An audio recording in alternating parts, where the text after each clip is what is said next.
the advent of social networking,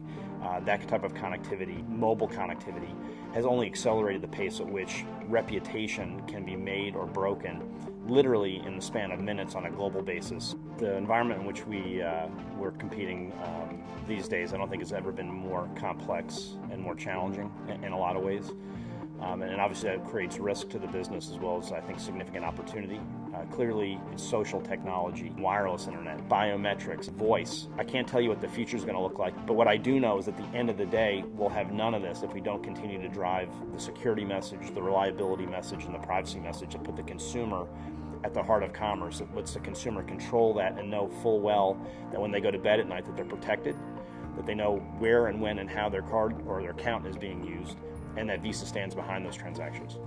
When we look at what a product should look like, when we look at a service that we're going to offer, we are careful to make sure that we take into account the type of information that we will be getting, how we will safeguard it,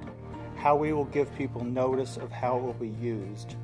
how we will give cardholders choice as to how that data will be used, and make sure that it is used only in the same ways that the consumer who gave us that data expects it to be used.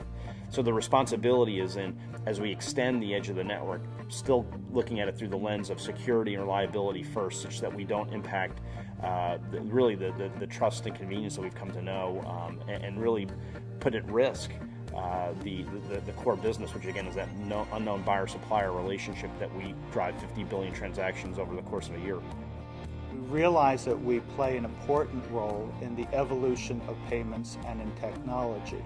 At the same time, we realize that we have a great degree of trust by consumers in our use of information. We value that trust, and we want to make sure that we live up to the promises that we have made and the faith that has been placed in us by our cardholders.